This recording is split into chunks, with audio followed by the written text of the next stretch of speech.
Hi, it's Ken. So we're going to talk about the Jaws shark card today. Um, it started with me thinking about using uh, Karen's boat pop and what other boats can I come up with. And I thought of the Orca from Jaws. But if I'm going to make a card of the Orca, I have to have Jaws in it, right? And that was the big challenge. So, uh, I started with the Orca, and I basically took the big die and cut out three separate colors, and I just layered them together and trim out the unimportant parts, and tried to make it look just have a flavor of what the fishing boat looked like. And I didn't take Karen's advice to use lightweight paper. I actually used cardstock, so it was quite thick when it's folded. Here is my one of my mock-ups of what the card's eventually going to look like. I had to push the boat to open up, not at the fold, but away from the fold, so the shark can open at the fold. So that provided some sort of me playing around and having to angle on the V fold the shark's angle, aiming towards, because I remember the scene from the movie at the end where the famous scene where the shark was attacking the orca and from the back of the boat. So here is my card that um, I did the background, and I've already put in the mechanism. The two mechanism. One is basically the floating platform, and the other is a V-fold, and they both lay flat. And it's when it's closed that it folds. And I think we're gonna have a little flash forward, backwards. Uh, Here we're gonna see that I needed to measure to make sure that the boat, when it's folded, it fits into the card because it actually gets wide, pretty wide when it's folded, the boat pop. So as we look at the background, we're gonna do a little flash forward, backwards to see how I did the background, and I use the waves stencil from Simon Says Stamp, and I use Concord and Ninth ink. They have some really good colors that I use to blend.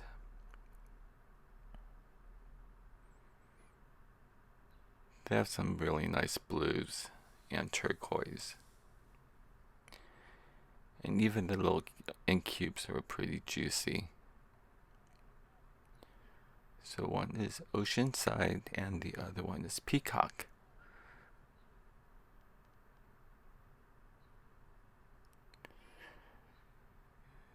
So you can see that I actually filmed this part after the card was already done. I went back and did this. Oh, also use the Brutus Monroe. They have these tea stain and white spray to give it more texture and to give it more of a sort of bloody look. And Tim Holtz is mica stain. So back to the shark. I use the raising platform that's going to go on the angled V fold. And the interesting part when I was figuring this out was that I wanted the shark to look like it was chomping down, so the motion is actually opposite of what the raising platform mechanism was doing. So after I put the mechanism together, I realized that I had to make another fold and put it in opposite of what we usually do to make the motion look like the fish is chomping down. But it took me a while to think of it. Here is when I'm trying to see how it, if the V-fold I made was big enough to fit in the mechanism. See, now it's already turned around, so I'm not sure if the bottom jaw ever comes up, but I'm pretty sure the motion is the top jaw was chopping down. And as that's happening, the boat is also opening up, so there's a lot going on. So here's when I've made multiple drawings and mock-ups of the shark's head, and did drawings and just start taping it onto the mock-ups. And here I'm trying to replicate it onto the mechanism, and to do it for real. So I keep on, this is what we do. We just keep on opening and closing the card to see how the fold works and how we can make it work better, and trying to replicate what I did, because I don't remember sometimes it just happens, and I realized I needed to make another fold right here backwards to keep the lower jaw back a little bit to make the shape look more like the shark's head.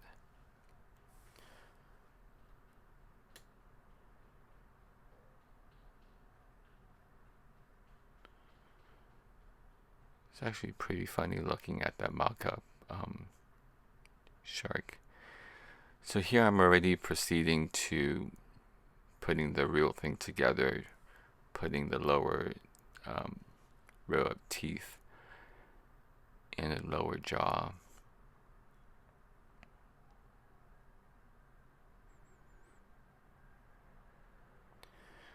The angle was what's killing me the whole time. I'm trying to figure out what angle to attach it to the rising platform mechanism, because here's another mock-up that I did. I have so many shark's head floating around, all in different angles, and it all makes a difference because it would create catch points, and so the head has to be just tilted up at the right angle.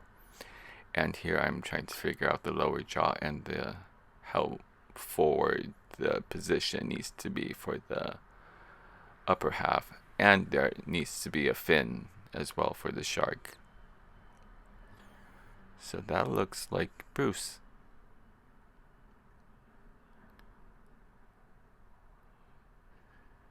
And the top of the head, you can see it needs to be glued together to give it the dome shape.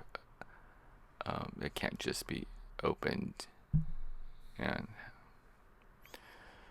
so here is the mechanism. This is actually pretty pointless, because what I needed to do before attaching the actual shark onto the mechanism is that I needed to color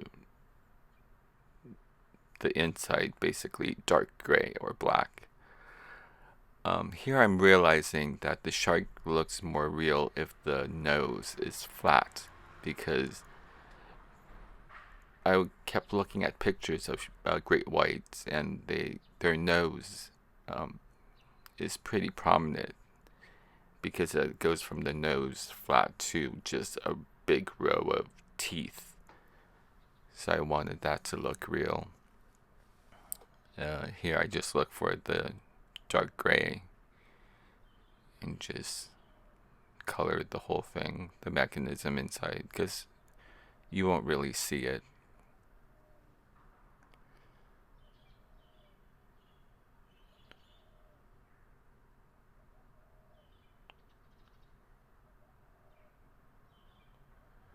Just pouncing away.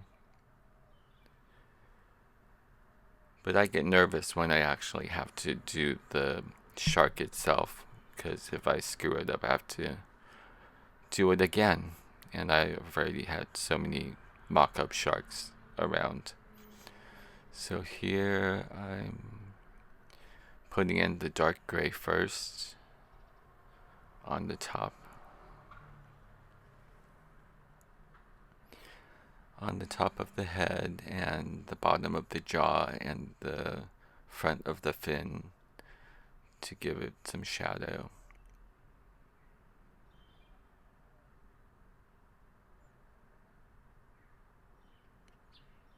These are Spellbinder's brushes.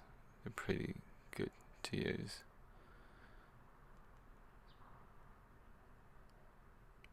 Random fin.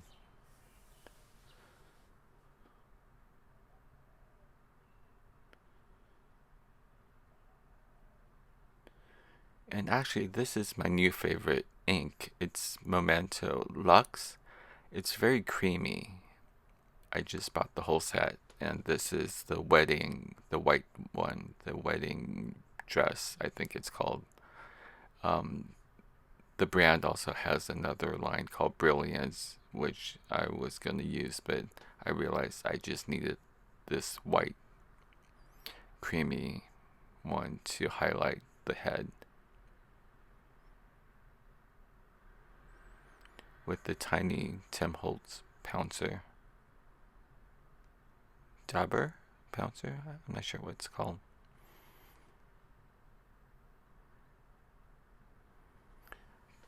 But looking at the pictures of great white, they're near their mouth is really, it goes into this light grayish color, and then you get the pink above the teeth, and then it's just teeth.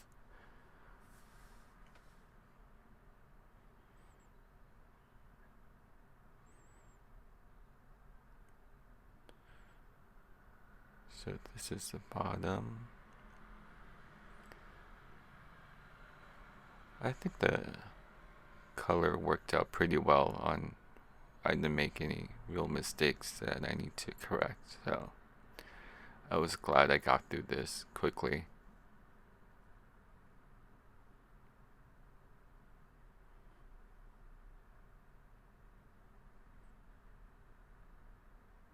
Have you guys ever tried shark's fin soup? I know it's not allowed anymore, but so here I'm drawing in the eyes. I'm just winging it, trying to, without gluing it on, trying to figure out where the eyes should be.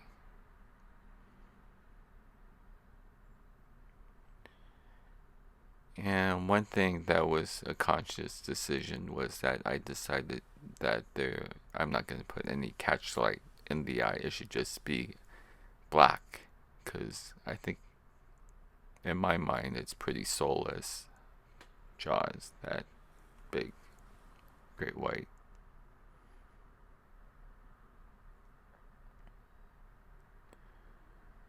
So at this point, I'm just so sick of doing so many sharks. I just wanted to get it done, so I'm just placing the eyes and saying that's good without really measuring it or anything like that. Here comes the Sharpie.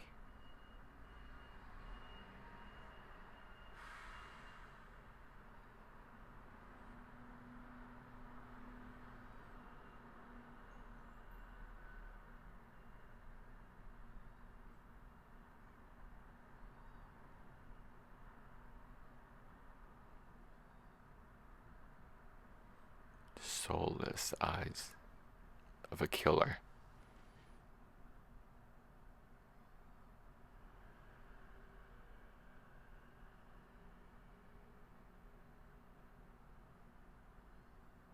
It's pretty funny. It's still in four parts, separate parts right now. But I'm pretty confident that it will fit and come together. The shark actually has two slits at the nose area. And then the gills.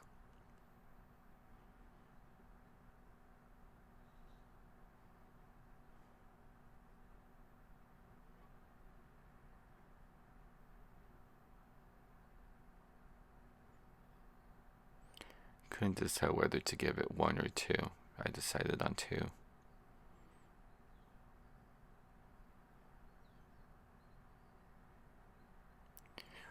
One thing that I didn't really consider was how much of the shark to include. It just naturally, because of the space I had and the mechanism, this was the amount of shark I could have in the card.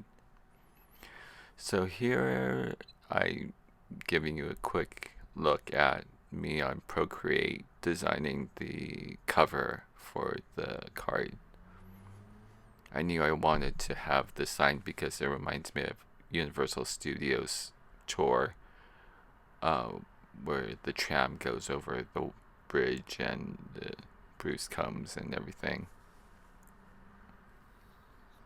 So it's just me on Procreate, grabbing images, resizing them.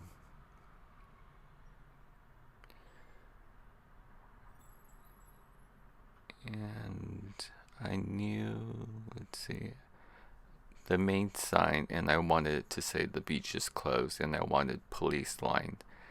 I got this from Adobe stock, but I only needed 2. And I blurred them a little bit so they look like they're further away. So this is what I wanted the cover to look like. And then it's just a matter of printing out multiple sizes and seeing which one fits. Then, of course, there needs to be the quote, the famous quote. You're gonna need a bigger boat that's going on the inside. Found this font on defont.com. So, got it all printed out. Putting them on dimension foam tape.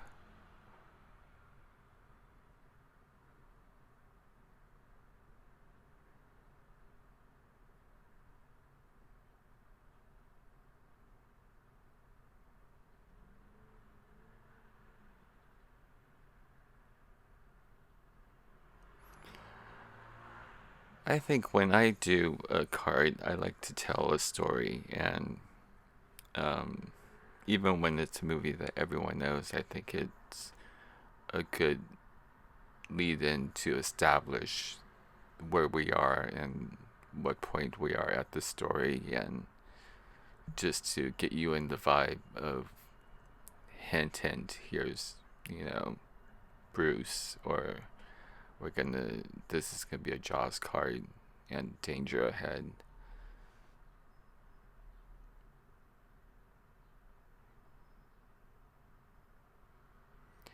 Don't waste any police line.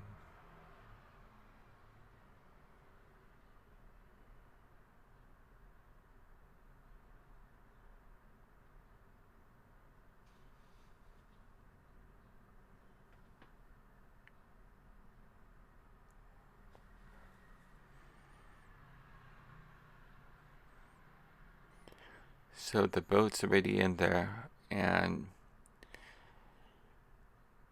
with the mechanism, it's already getting a little too thick, and it's hard to extend the card all the way completely open so the boat can be completely flat.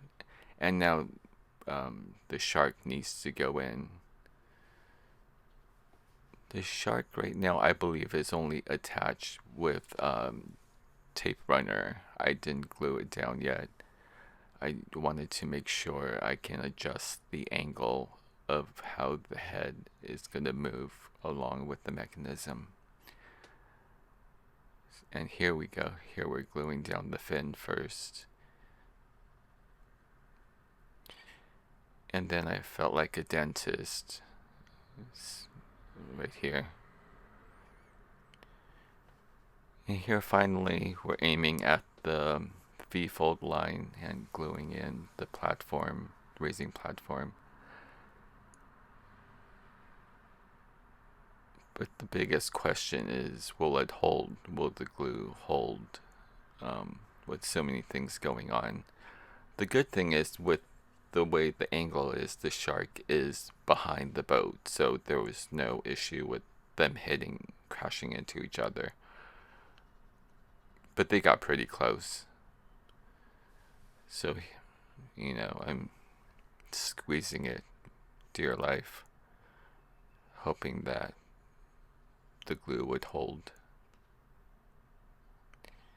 And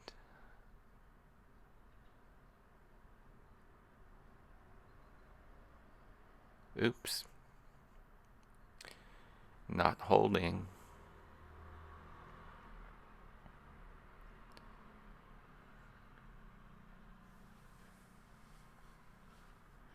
This actually, I'm cutting it real short. It took me a while. I wasn't giving up. I was trusting in my Lineco glue.